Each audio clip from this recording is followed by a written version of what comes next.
Thank you very much, Laska Hirlock. Minister, you're welcome to the House. It's rather ironic that we're sitting in this House with female members discussing the gender pay gap in the most unfriendly female workspace in the country. The furore we had when the Minister for Justice was pregnant, seeking maternity leave, I mean, it was outrageous that that would happen in a modern society. So, yeah, I mean, November 9th has been mentioned today. Yeah, from November 9th, it's the day in which women stop being paid while men continue on. The 14% figure has been mentioned. The state setting targets, 9% by 2025, a reduction, 4% by 2030, and eliminating pay discrimination by 2035. Let's be honest about it. Pay legislation has been enacted over 40 years. Why would we take to 2035 to actually flatten the curve and have everybody on the same pay? It baffles me. I do want to commend Senator Batchek and the Labour Party for their bill, which they brought into this House in 2017. And I would ask you, Minister, as you pass through the committee and report stage here, to take seriously on board any amendments that are brought forward. Senator Batchek in particular has been a great champion of equality right down through the years for as long as I can remember. The issue of pay gaps in the public sector doesn't arise that much. Although in my time as President of the Teachers' Union of Ireland, I came across 8 women who were employed by a vocational education committee as teachers, but they worked a 9-to-5 job every week, and they worked through the month of July. They got the month of August as holidays.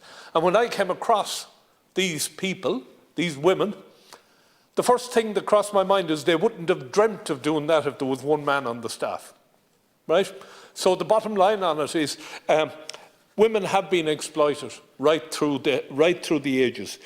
I know from working with men in an environment where we had equal pay, the issue of pregnancy was a constant issue of discussion. Oh, they're planning their pregnancy to make sure they're out for a year, or they're doing this, that, or the other. We have to get away from that. We have to get away from that and start treating people as equals. I have a lot of stuff I want to say here, but time is running short. So what I do want to say is the public sector is very good in so far as labour is organised and represented. People have been talking here about going to the Labour Relations or Workplace Relations Committee to make representations on issues such as pay. No individual, or very few individuals, are strong enough to go into the WRC on their own and fight their corner. And that's why I would use the last few seconds or the last minute I have here to plead with people who are in the private sector to join a union, to become part of an organised labour where you have somebody watching your back all of the time. So many companies now want people to come in without being members of organised labour, and they say, oh, well, we'll have a workplace committee, and we have legislated for that.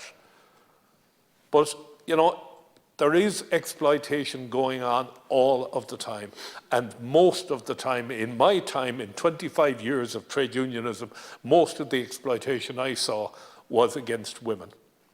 So I'm pleading with women in the private sector to organise labour, to join a trade union, to be represented, and to go forward as a cohesive group. That's the one request I would have. I would say, Minister, stopping off at 50 employees is really not the way to go. We need to drop it right down to 20 or even 10 employees. There is no requirement. We've known for a long time this is coming, so there is no need to stage it in the way in which we're talking about it. I'll leave it at that, Catherine, because I know time is short. Thank you, Senator Craughwell.